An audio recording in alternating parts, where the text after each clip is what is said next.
Je suis Adama à Paris et je suis styliste sénégalaise et je suis aussi la productrice et la fondatrice de la Dakar Fashion Week pour lequel on est là aujourd'hui.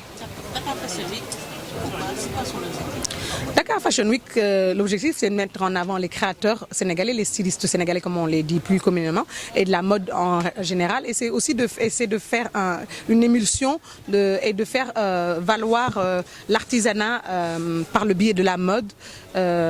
Surtout cette année où on a un thème éco-responsable. Éco-responsable, ça veut dire nous les créateurs, on s'est rassemblés, on a tous été d'accord de signer un pacte dans lequel on va faire des collections qui respectent l'environnement et surtout des collections qui utilisent notre artisanat comme la brodure, comme la teinture et de les plébisciter plus et de les mettre plus en avant. Même si on le faisait avant, on n'en parlait pas assez. Et du coup, cette année, on veut vraiment faire ça bien. Alors, qu'est-ce qui vous a poussé à choisir cette Le Covid, je pense que nous a tous fait nous remettre en question.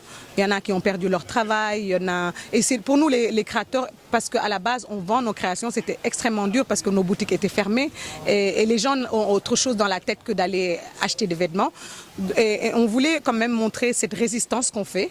On a annulé la Fashion Week qui était en juin et puis on s'est dit on ne peut pas passer, c'est la 18e année. En 18 ans, on ne peut pas s'arrêter et même le Covid n'aura pas raison de nous. Donc on s'est dit on va prendre le taureau par les cornes et essayer de faire quelque chose. À chaque problème, il y a une solution. Donc on a trouvé la solution d'aller en dehors de Dakar, dans les plaines des Baobab, en plein air pour respecter la distanciation. Ça, c'est l'innovation la première. Et la deuxième innovation, c'est de ne pas avoir de public nombreux comme les 1000 personnes qu'on avait, mais d'utiliser pay-per-view. Les gens peuvent aller sur ceneaffiche.com, payer 1000 francs seulement et puis pouvoir voir le show de partout où ils sont, en Chine, à Kaolack, à Popenguine, la diaspora. Et voilà, c'était notre façon finalement de lutter contre le Covid, mais de rester quand même créatif et de montrer quand même nos vêtements parce que c'est ça notre vie et c'est comme un chanteur, quand il ne chante pas, il ne vit plus de sa passion. D'accord, lutter contre le Covid, mais c'est aussi une façon de dire que, si on peut l'appeler ainsi, que le Covid vous a un peu terrassé. Ah ben, le Covid ne nous a pas que terrassé, nous, il a terrassé le monde entier. Enfin, je ne dirais même pas qu'il nous a terrassé, parce que s'il nous avait terrassé, on ne serait pas debout. Terrasser, c'est complètement être debout. Il ne nous a pas mis KO, il nous a secoué, mais on est toujours là. Mais le Covid, ce n'est pas que nous, c'est même dans la presse. Le Covid a fait beaucoup de dégâts et nous, les Africains, on en souffre, même si on a la chance, machallah, de ne pas être atteints comme les autres pays. Ça, c'est notre bénédiction, vraiment. Mais même comme nos économies dépendent beaucoup de l'extérieur, et le Sénégal a beaucoup d'argent injecté par la diaspora.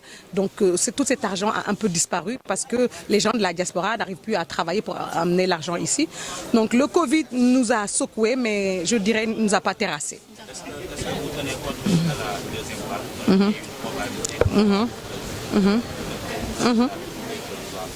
vague? Un discours. Oui, bien sûr, c'est parce qu'on tient compte de la probabilité d'un couvre-feu que nos défilés se font dans des lieux externes et qu'on utilise pay-per-view. Parce que finalement, il n'y a pas besoin de public. Vous pouvez aller sur ceneaffiche.com et regarder et être chez vous. Donc, il n'y a personne qui vous empêchera de sortir de chez vous pour regarder un défilé. Et ça veut dire qu'on a dès le début mis dans notre tête que c'est possible qu'on ait 0 personne pour regarder le défilé. Si on est là, nous seulement, mannequins, stylistes, et qu'on montre nos habits, n'importe quelle personne peut regarder de son fauteuil ou de son salon. Et ça, c'était vraiment lié beaucoup à la pensée qu'on fasse d'un couvre-feu ou un confinement ou un truc comme ça. D'accord. Adama, qu'est-ce qu'elle va présenter au public sénégalais des tenues tout publiquement européennes? Vous allez mélanger avec beaucoup de nationalités.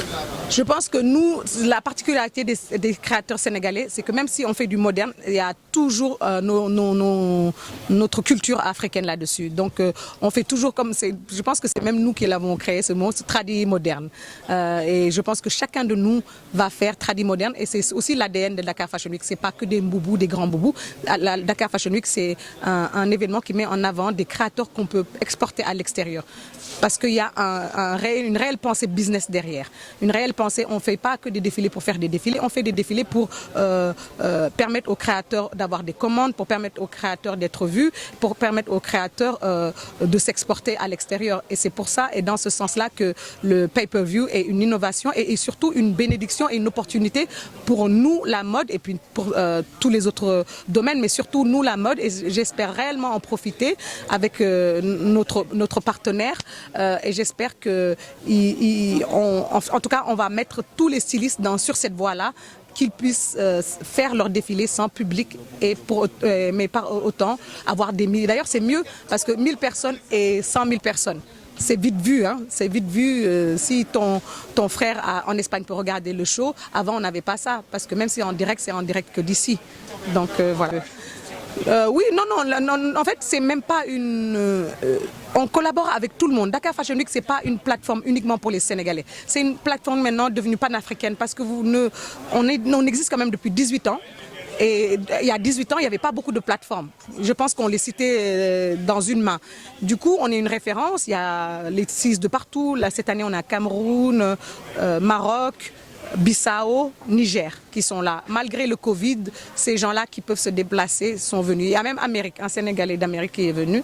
Mais donc la Dakar Fashion Week ne nous appartient plus. La Dakar Fashion Week, c'est la Fashion Week de tous les gens qui aiment la mode africaine et qui veulent la propulser.